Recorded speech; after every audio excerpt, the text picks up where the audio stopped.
In the Pacific Highway site, I've created the basic HTML structure for index.html.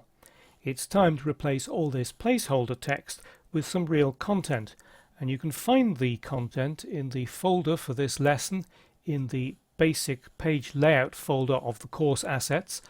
There are two versions. There's one in a Word document, the other one is in rich text format in case you don't have Microsoft Word on your computer.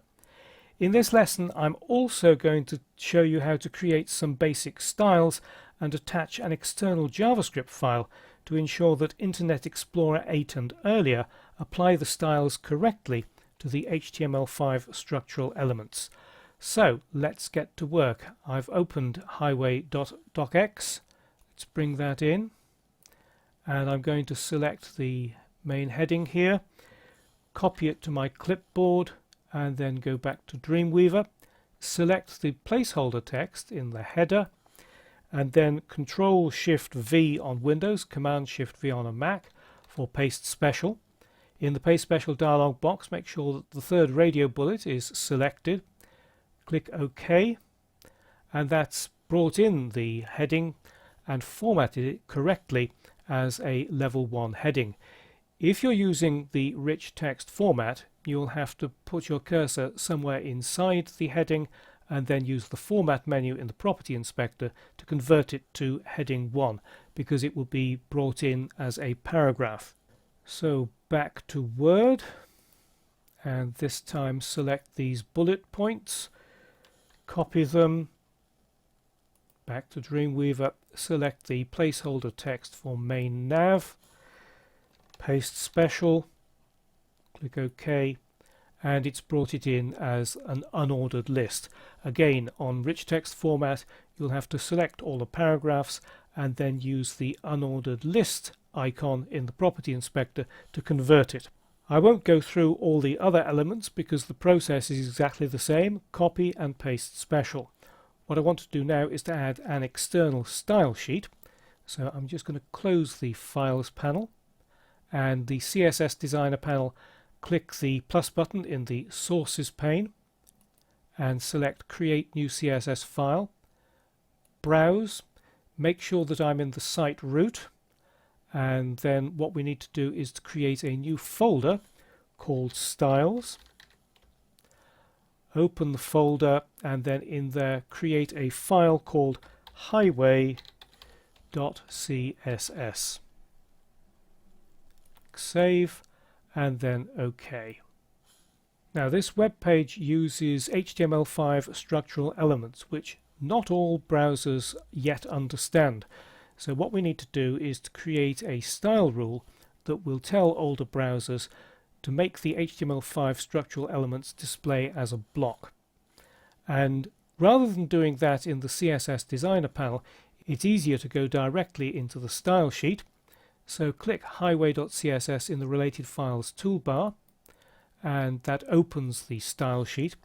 What we need to do is to create a selector, a group selector for the HTML5 elements. So type article followed by a comma, aside, comma, header, comma after each one, footer, nav, figure, and then finally section.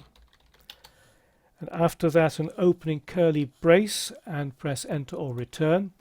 Dreamweaver displays code hints. Start typing DIS for display, press enter or return. That gives you a colon followed by some more code hints for the values. The value we want is block. As soon as you press BL, you get block. Press enter or return, and then a semicolon at the end of that line, enter or return again, and a closing curly brace. And then just add a new line at the end so that the next style's formatted correctly on the next line. So let's add a little bit more in the way of styles, but we'll do this time in the CSS Designer panel. We need to go into Design View, CSS Designer, select highway.css, and you can see that it's already listing that group rule that we created.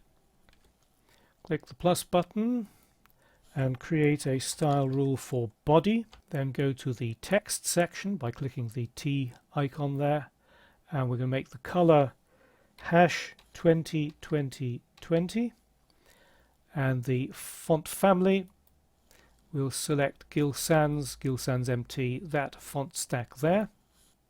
Next I want to style the headings, so click the plus button again, H1, H2, H3 with a comma between each one, and set the color to #577A 99.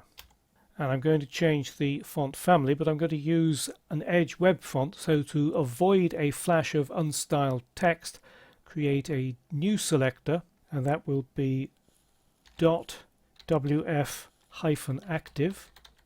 space H1, comma, and then the same for the H2 and H3.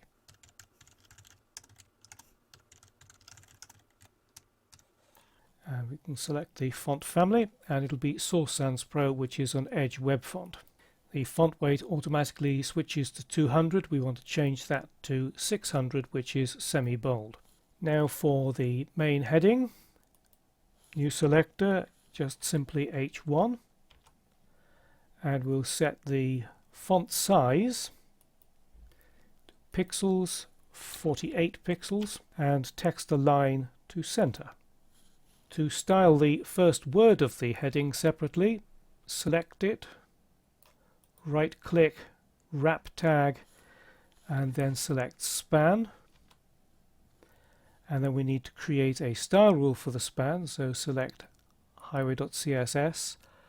The selector will be period wf-active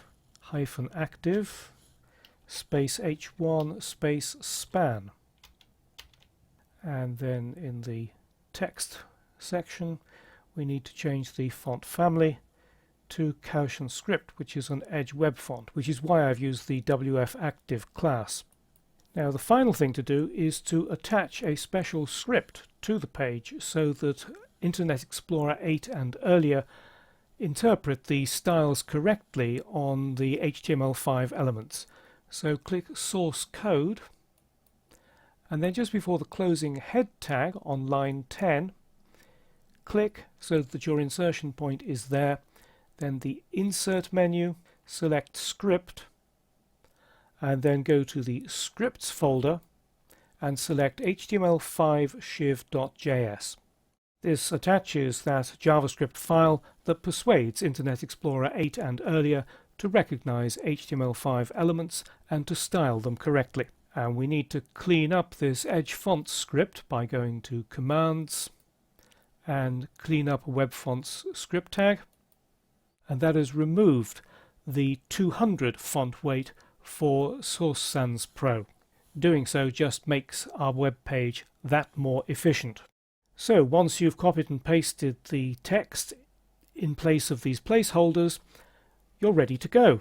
You've added content to the HTML structure, you've attached an external style sheet and created some basic styles, and you've also attached an external JavaScript file that will ensure that Internet Explorer 8 and earlier apply styles correctly to the HTML5 structural elements.